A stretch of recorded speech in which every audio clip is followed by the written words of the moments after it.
Hi everyone, I'm the host Shanning Liu. Today our guests Mr. Feng and Miss Lin, they are from Project Ready and Chinese Americans for Social Justice. Hi everybody. Hi. Hello. So first of all, let's do an ice break. Please introduce your organization and your mission to our audience. Project Ready stands for Roadmap for Employment for Asian American Developmental Disabilities Youth. It's a non-for-profit organization in New York to provide assistance and support to individuals with developmental disabilities and their families. Both Ben and I are Chinese American parents with the children with the developmental disabilities. We work primarily with teens and young adults and the families in the community. Our mission is to provide a guidance and support to individuals with the developmental disabilities and their families, where we engage the advocacy, education, and training to the individual and the families. We are also dedicated to increase the community inclusiveness and employment readiness for people with the developmental disabilities.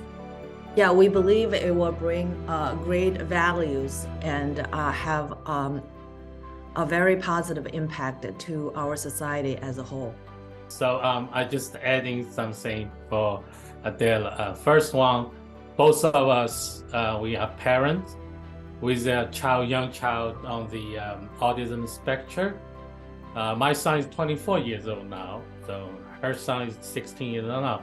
So the purpose we set up this one is, we have three purposes very strongly. First one, we try to help the big kids on the autism spectrum, especially when they grow up leaving out of school, going to the society. Okay, we call it transition age. Second one is we try to help the immigrant family, especially the immigrants with limited English ability. We have in the New York City area, we have lots of families. They don't speak much English. So for us, we have the ability, we try to bring them together, we can help them together. So this is our major. Third one is that we know that for the lots of the young adults, when they're out of the school, they don't have a chance to get the employment. So our purpose is we try to, as much as we can, to help those young people, families, and with the young person to get the education, to get the job training opportunity, and launch a job. So that's our three very clearly purpose here. Yes. So I got a question. So what are considered as IDD, intellectual and developmental disabilities? So in the United States, the people who was born with the condition, okay, that means naturally he was born with that. For example, with autism, with Down syndrome, with the or maybe blind, or maybe cannot speak. So everything is coming when you're born with that. It's called the development disability. Intellectually, that means your IQ maybe is not as normal function. So that population is generally called IDD. Okay, so it's intellectually and development disability. So our purpose is serving for that particular one, especially in the immigrant families with IDD children and the youngs. Okay, so what are the transition ages for special needs youth? Yeah, Della? Sure. Yeah, I would say the transition age is between 15 to 23. It could be plus and minus 1 year or at start or at the end. Right now, this age range spans from 15 to 18. They're typically still in the school They work very closely with the school support system. And from 18 to 21 is a post-secondary, and then the kids are usually have some opportunities to get training outside the school. And after 21 and plus, they are supposedly and will have a relatively stable a choice in their life. So what is the future for IDD youth leaving school and entering into the adulthood? Yeah, so I can briefly introducing.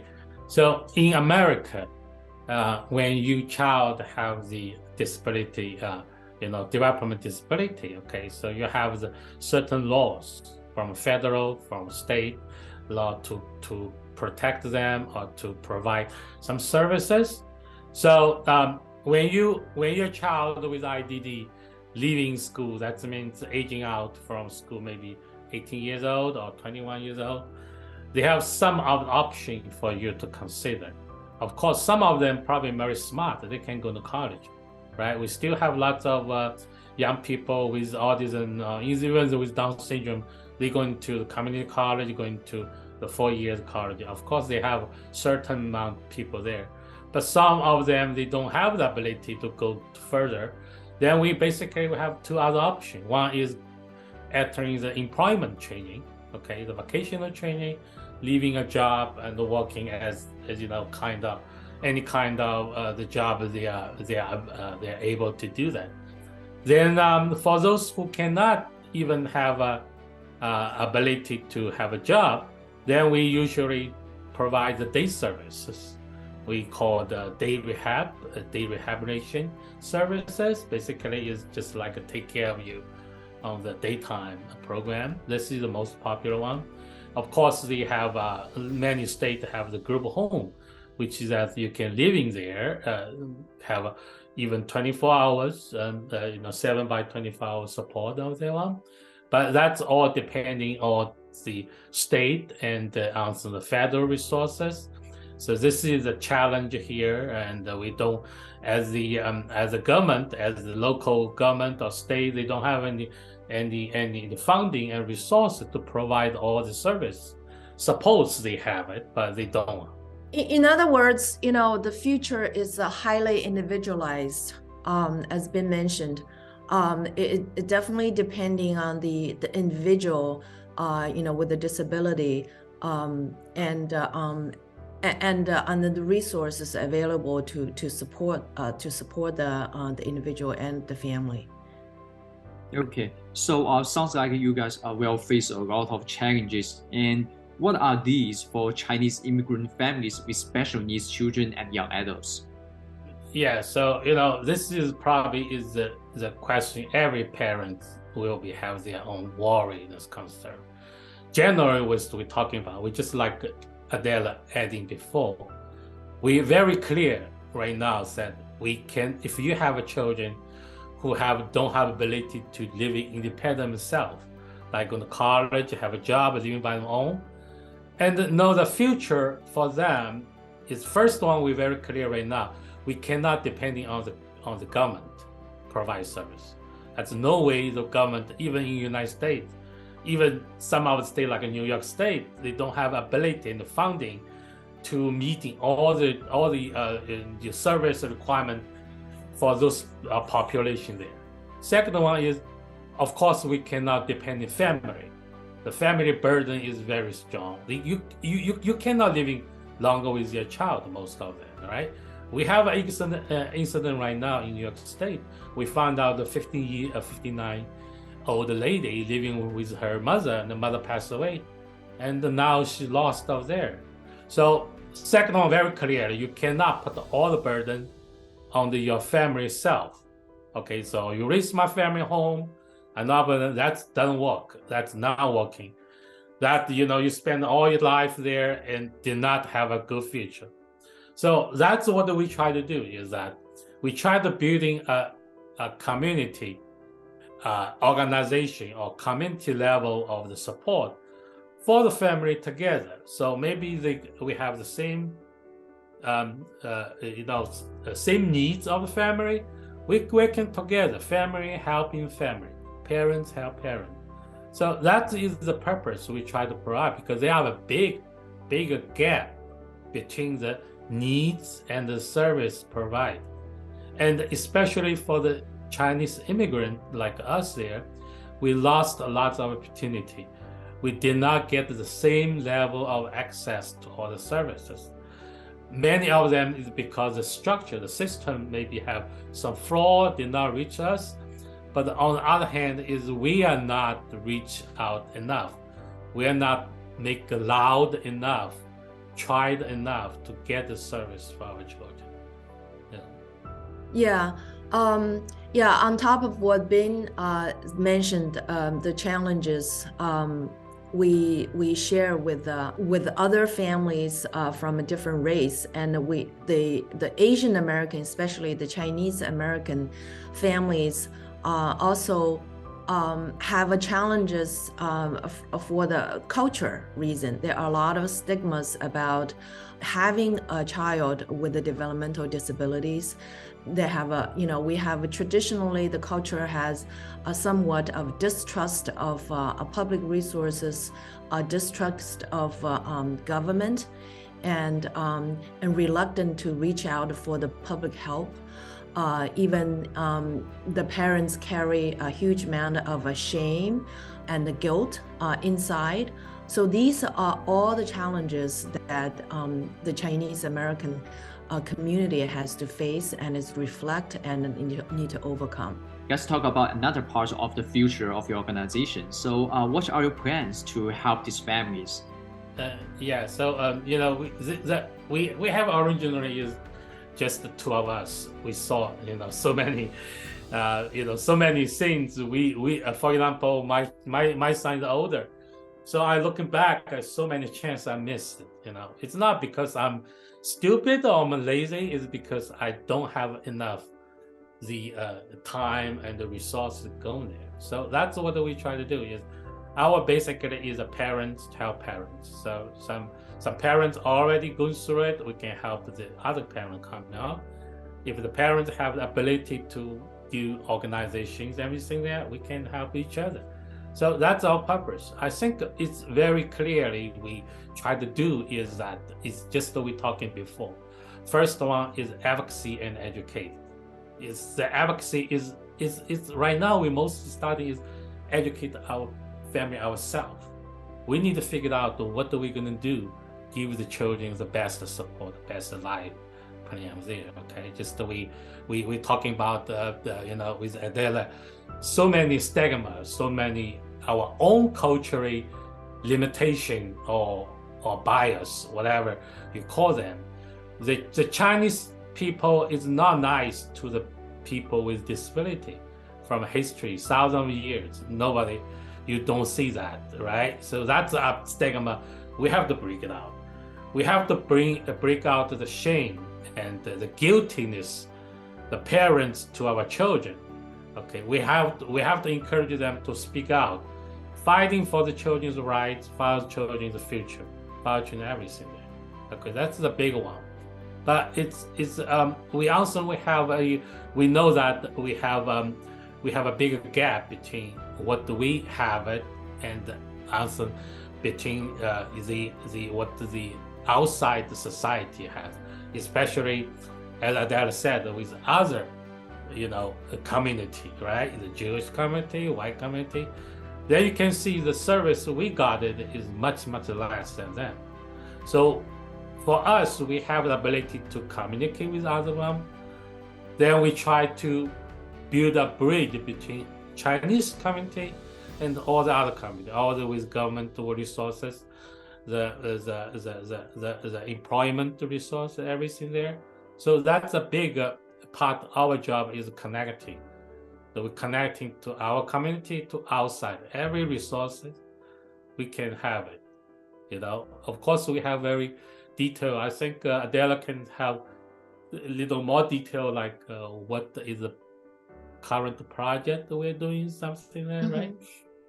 Yeah. That's actually the project we proposed to the UCA Community Fund. So yeah, we're very grateful that UCA Community Fund is able to help us, to get these programs started.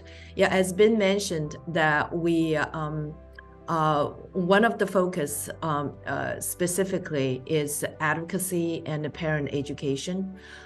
So we have a programs that happens online on bi-weekly basis, and that so basically it's focused on many different topics, including transition challenges, vocational training, living skill training, resources available, some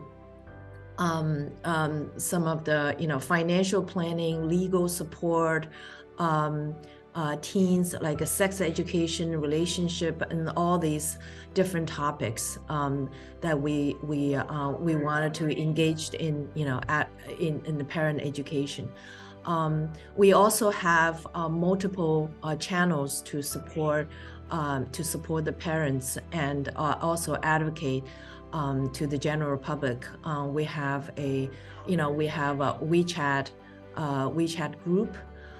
We also plan to have a 微信公众号, to basically share these living experience and life of the people with the developmental disabilities with the general public, to promote awareness and support. We are also in the process of building Project Ready website as a permanent home of our organization. And at the same time, while all of these are going on online, we also have the in-person meetings and gatherings. We currently run bi-monthly or monthly. It's more of like a social event. Families come together, and the individual came together. We actually just had one 2 days ago in President's Day. So the community circle, it's very helpful to foster the friendship and mutual support between families, and also it builds a very tightly bond community. Yeah, as been said, families and friends gather together, and we share, and we exchange information. We talk about our concerns and our plan for the culture, our fear. We can openly talk about our fear, and what potential solutions we can have, what we can do together. So that is ongoing. We also starting some of the online camps. We call them Sky Camp, that including just gather all the children together online and learn some of the skills. At the same time, and they just to foster the friendship between kids. As the weather gets nice and we have more opportunity to go outside, we're expanding the community circle into into the many different types of outings. We have a trip planned to go to like a playland, go to a zoo, go exercise and hiking in the park. So all the fun things are in planning in the community. Thank you. So as you talk about the parents in the organization, right? So what do you expect the general Chinese community in US can do to help those families? Okay, yeah. So it's first one is we're very grateful for UCA to give us a seat fund. This is our first fund. We probably don't. We just try to to working ourselves, but this is really help. Give us lots of confidence. We see the supporting from the community. It's not that we just fighting alone, right? And for the general population, I'm very hate to see that, but from lots of the family talking about, the biggest bias, the biggest stigma for our children with developmental disability actually coming from the Chinese community ourselves. It's compared with the other one is that still the Chinese community has lots of scam, lots of 偏见, we call it 歧视, right? Some of them is culturally, thousands of years come out. I'm not blaming for them, but some of them is individually, So, for example, if you see a child not behaving on the street, then you don't know what happened. You don't know is just have a temper or something, or maybe he have some needs, special need. You don't know. And in the New York, it's right now it's better, but when we used to be here, is always have some of the Chinese that pass by who did not know us, tell them, oh, your parenting is not good, or the children need a discipline or something, right? That means the population, the Chinese community, need to know lots of things, that lots of people have different challenge. It's not their fault. It's they coming from birth, whatever gene coming or whatever happened to happen. So this is also we try to tell everybody when I have a chance, say, hey, somebody is now we call it diversity. Some people is just looking normal, but he's thinking different. It's not because he's bad or he's mean or it's not because their parent did not educate well. It's because he born with it. He born this way. So it's one thing is we try, because the most of us, we still our most close connection is still with the Chinese community. We still eat the Chinese food. We like the Chinese store, everything there. So we really want to the general popular China community to know a little bit about this special needs, how we challenge the special needs children, and the most important, the stress and the potential, the people with the disability. Okay, they can do a very good job if you provide them, which they can able to do it. They will love to do it, and you can have support they want. And one side is we protected by lots of law, like America disability law, lots of law there. But another one, most important, is the people around them, around us, to understand us, to accept the difference between, these children has it. And mostly you can see the potential and the ability they have it. Some of them amazing. Some of them are amazing ability. Some of them is that they can do as much they can do. The effort they put on the job, it can bring you tears down, So this is what we try to do. Every chance we have talk general population, said the word is not fair, right? The word is not fair. Some people is born this way, but don't be confusing. Every people have the weakness or stressness. If the people with IDD, let us show you what they can do for, what they're stressed for, what their future. They can live in like everybody else, with dignity, with proud, with respect, right? And also with their own value. So, so we are very grateful for UCA to see this one, to see the value of our special needs family, and give us the first support we have it. and we, in the future, we can working together more and more. Okay. Yes, Adele. Yeah, thank you, Ben. I think I just wanted to add a little more and basically reiterate what Ben has covered. The prejudice and the discrimination in the Chinese American community is definitely more than a general public in the American society.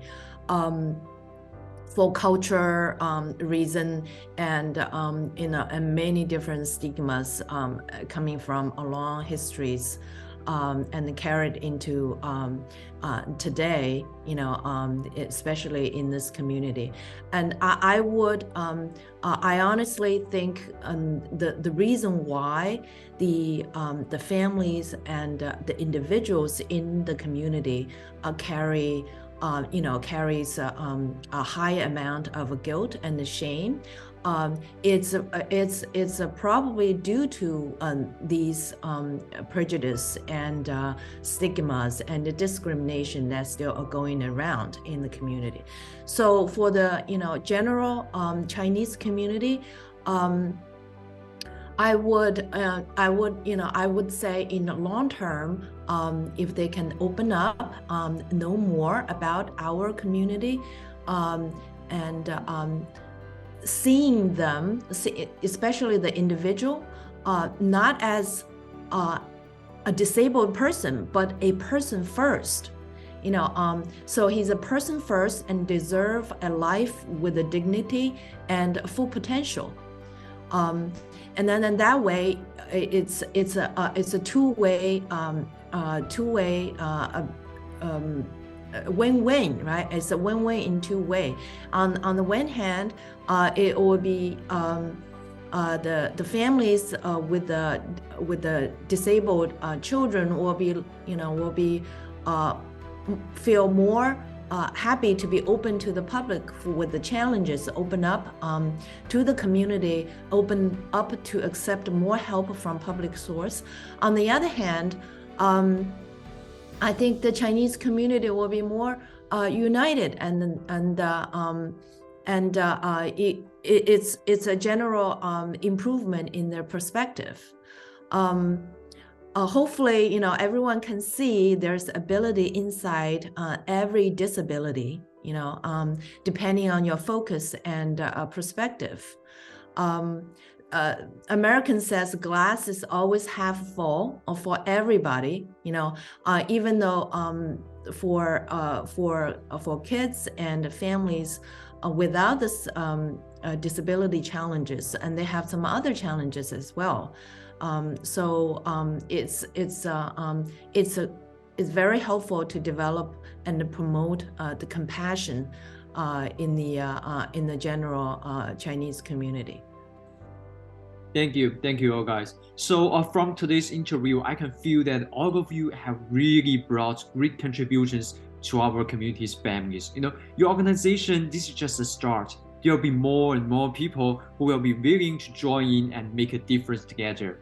As you said before, this will become a bridge to the whole community. This really means a lot to the whole country. Thank you for participating today, and we will see you next time. Thank you.